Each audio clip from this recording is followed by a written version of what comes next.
یہ جو پیاسوں کے لیے پانی ہوتا ہے، جہاں ہے اس کا نام سبیل، وہ یہاں کہیں مولا ارے اس دن تو سبیل نہ ہوئی، لیکن آج آپ کے نام کی سبیل ہر مخلوق کے لیے، ہر مذہب و ملت کے آدمی کے لیے موجود ہے۔ جتنے پیاسے چاہیں وہ پانی پی لیں۔ اب فرما رہے ہیں پانی کی سبیل کرو۔ اب خیمے کے اندر آتے ہیں، فرماتے ہیں سکینہ کہاں ہے؟ دیکھیے سکینہ کا دل کتنا بہ گیا، دوسی ہوئی آئی، فرماتے ہیں بیٹا اپنی مشق لے آؤ۔ لیجیے سکینہ قدم بہاتی ہوئی گئی، اپنی مشق لے کے آئی، چچا نے خود سے مانگی ہے، لا کے دے دی۔ بس ارباب اعضا، نتیجے میں حسین کی کمر ٹوٹی ہے۔ اب مجھے طاقت نہیں ہے کہ میں عباس کی جنگ بخش سکوں، مجھ میں طاقت نہیں ہے کہ شہادت تک پہنچ سکوں، مگر میں کہتا ہوں کہ وہ اب حسین کی کمر ٹوٹی ہے اور زینب کا دل ٹوٹا ہے۔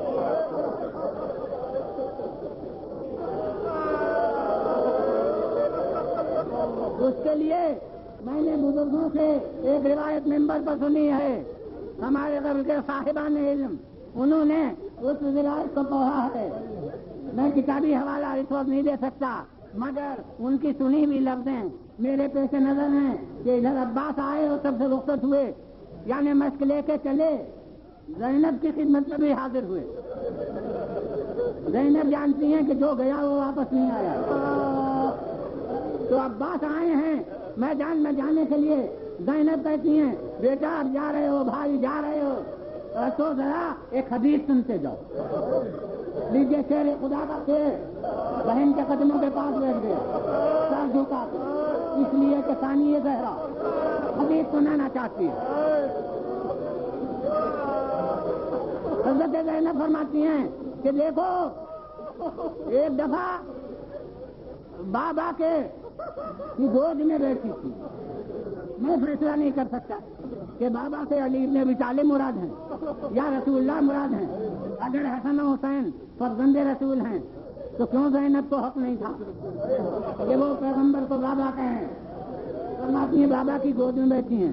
دیکھیے کمسن ایسی ہیں کہ بزرگ کی گود میں بیٹھتی ہیں، مگر تہذیب خاندان رسالت یہ ہے کہ دوست پر رضا ہے، وہ جزو روایت ہے کہ کہتی ہیں کہ گود میں بیٹھی تھی کہ ایک دفعہ رضا میرے کانوں سے ہٹ گئی تو بابا نے جھک کے میرے بازوؤں کے بوسے لے لیے۔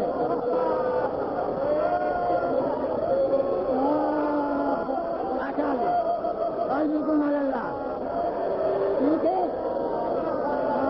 پہلی دفعہ میں نے ایک چیز دیکھی تھی تو حیران ہو کے میں کھڑی ہو گئی۔ میں نے کہا بابا یہ آپ نے کیا کیا؟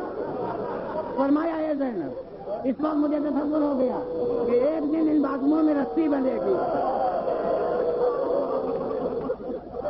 جناب زینب فرماتی ہے بعد میں کہ اس وقت تو میں کمسن تھی، بعد میں جب بڑی ہوئی اور وہ وقت آیا کہ گھر بھائیوں سے بھر گیا تو نہ جانے کب میں نے سوچا کہ جس بہن کے 18 بھائی ہوں اسی کی مجال ہے کہ جو اس کے بازو میں رسی باندھ سکے، مگر اے ابا اور بھائی تو چلے گئے، اب تم بھی جا رہے ہو، یقین ہو گیا